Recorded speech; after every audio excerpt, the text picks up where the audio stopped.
Izzy here. Welcome to another episode of the Valuart Podcast, where we dive deep into the captivating realm of digital art and spotlight its most inventive masterminds. In today's episode, we'll chat with Skygolpe and take a closer look at his forthcoming Valuart Solos exhibition, right here at the Valuart Gallery in Lugano-Paradiso, from May 12th to 14th.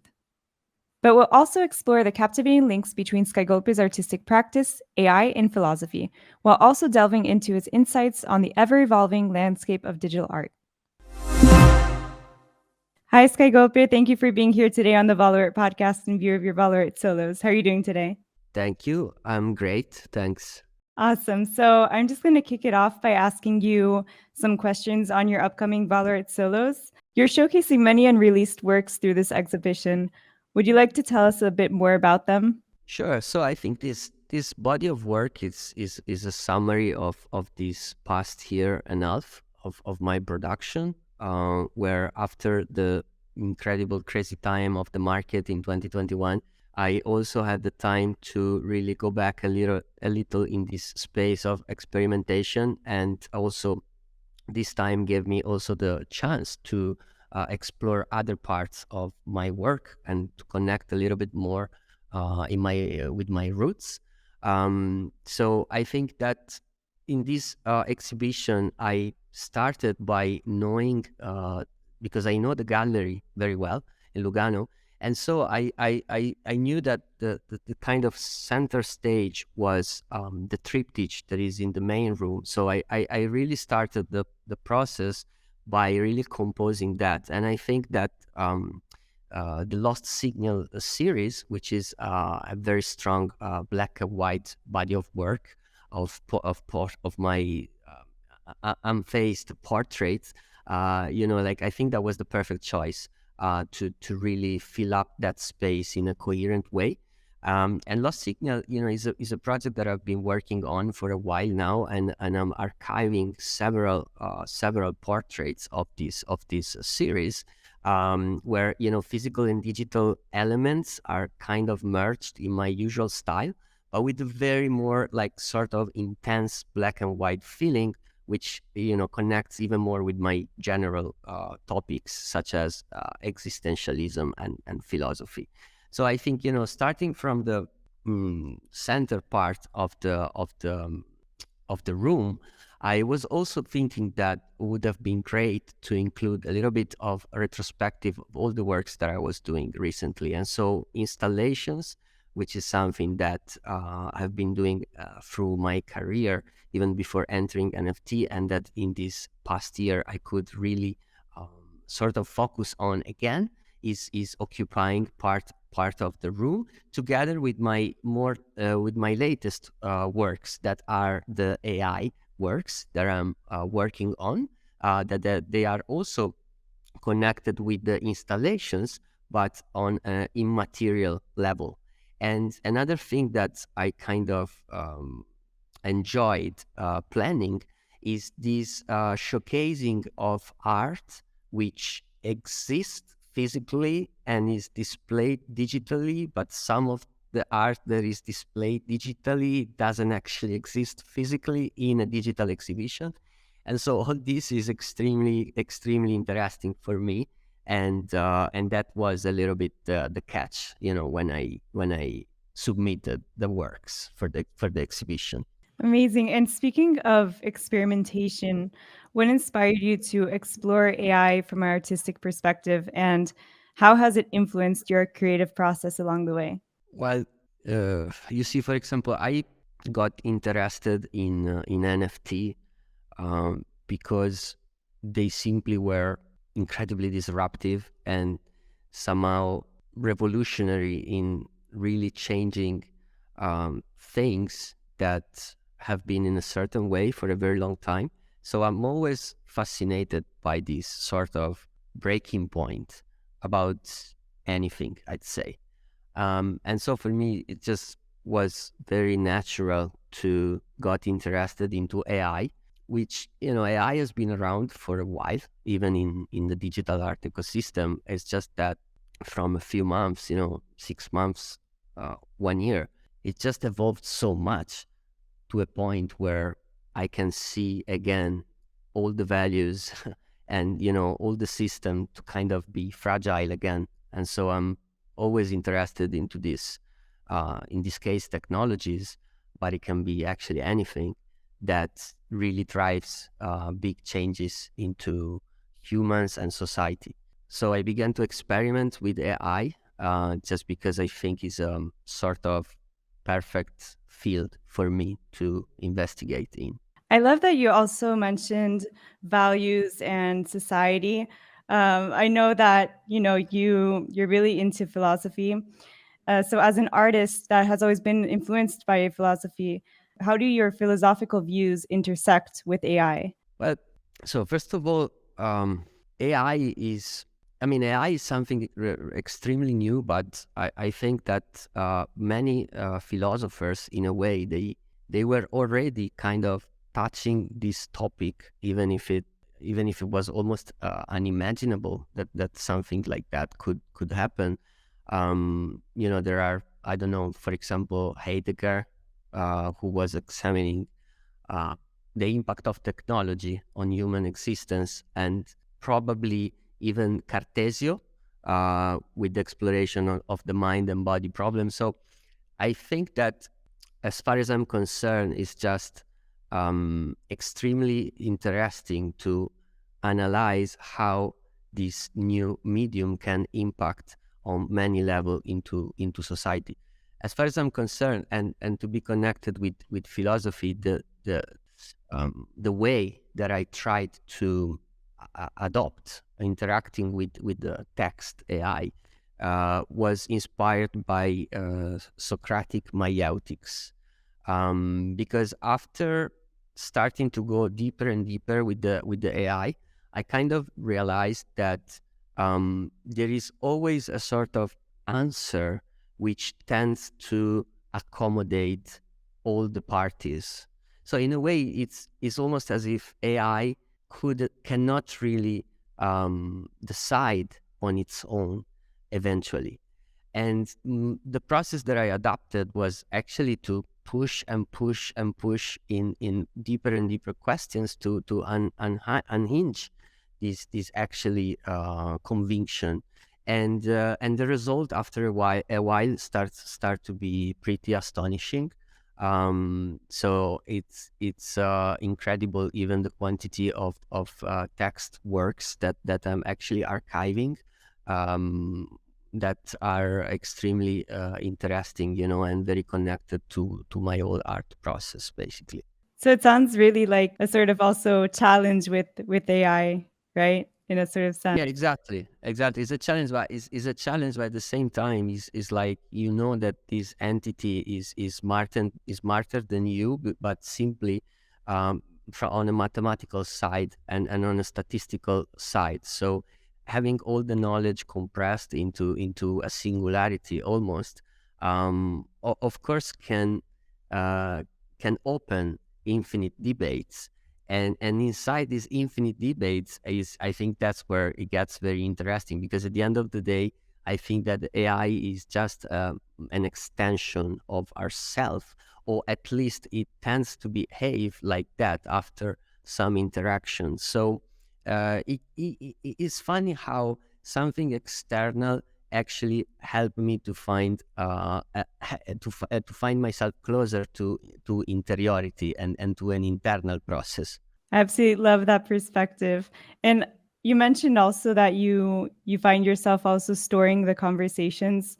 Do you ever find yourself also, for some pieces, going back to what you've stored and going into the shades of them and still being able to kind of like extrapolate other I would say shades for inspiration?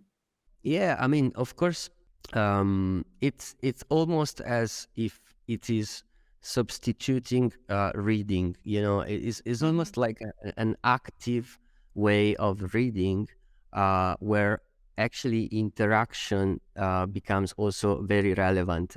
So it's almost as reading becomes from passive to active. And I was skeptical. Like I of course I kind of grasp around the potential of it, but it was not until I really sit down and challenge the machine, as we were saying before, that I realized the level of depth that the machine itself can already obtain. And I can, for example, I was having this kind of conversation with the AI about the role between individualism and art. So about this dichotomy of these two topics, and we were debating on many levels, and at the end of the conversation, the AI proposed, after many solicitations, of really trying to figure out a way and not just explaining what sort of ways could be possible. It just went on pick this idea of pluralism, which is a concept that uh, was completely coming through this conversation, and that opened an entire moment of revelation, and then after of exploration of this topic again from my side. So again, Amazing. it's almost as if this machine would be a manifest, like through this process with the machine, is almost as if there is a manifestation of the subconscious. And the same is happening for me with the art practice, because of course it was coming from I start to use AI also related to my installations works, and it just felt very, very complementary in the kind of study that I was doing. And after a while that I was using the machine, feeding it of inputs, of my inputs, it just kind of started to show me things that I didn't know, but they were already inside myself. And having this feeling of something that actually is so familiar, because it's almost as if it's coming out of your subconscious. And I really love this metaphor to express the kind of relationship that I'm installing with the machine. I love it. And this was also applied to one of your also most recent exhibitions with the nighttime story, correct? Yeah, absolutely. Because in my work, I always try to isolate concepts that for me are interesting. So in the case of the exhibition at Nighttime Story, titled Post-Concrete Semiotics, I was thinking on how symbols are changing in this new society that we are living in, and how this symbol belongs more and more to a digital realm rather than a physical realm. And having a switch in this basic semiotic, it really drives to many consequences under several uh, elements. And I found this extremely fascinating. So in this exhibition, for example, the concept that I uh, explored more is the concept of freedom. And I was trying to see freedom not from our point of view, but almost as if by checking freedom from the point of view of the machine, we could actually finally be free to see who we are. Love it. And, I also meant to ask you, you've been extremely successful and your work has generated millions between primary and secondary markets. What impact has this had on your artistic practice? Very good question. Uh, it had of course, it had a big impact on many levels, I would say. And it's, is we are humans, so as much as you maybe try to create models where you think to be strong in a way, no, and to kind of think that things won't affect you somehow. Then at the end of the day, we're humans. So I tried to, and partially I think I succeed on that, on kind of ignoring as much as possible these details. But at the end of the day, what I notice is an increasing pressure that not other people put on myself, but that I began to put on myself even more, because I'm already, let's say, a Mhm. person that's pressure himself enough. But these increased this sentiment, and I think that overall, I made this analysis a few times, and I think that there are a few negative aspects that happen after this success. and but there are several positive aspects as well. And I think if I have to balance the two things, I think the positive actually wins, because freedom for an artist is probably the most important thing, because thanks to freedom, and unfortunately in our society it has to go through money somehow. It just opened up a new way of freedom for me to explore, or almost as a playground for me to be in. So at the end of the day, I think that if your core value of what being an artist is clear for you, then money or success can just become an amplification of potential and time, basically.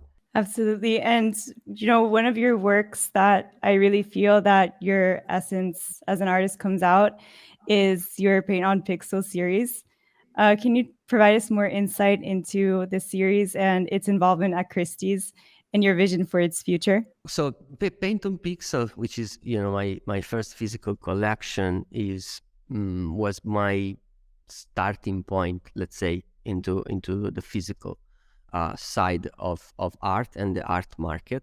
And I was lucky to present the Genesis piece through Christie's last July, and even more importantly, I was lucky enough to convince Christie's to, for the first time, instead of auctioning the painting, to auctioning the certificate of authenticity, which was actually an NFT.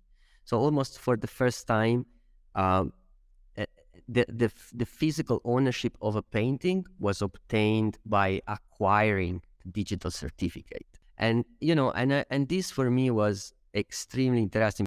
Try to include in the future more and more artists coming from the physical world, that by seeing this model could be also inspired in accessing the digital market, which only because it's digital doesn't mean that cannot include the access of physical artists too. So that seemed to me a very interesting way to synthesize what was going on in these times, basically.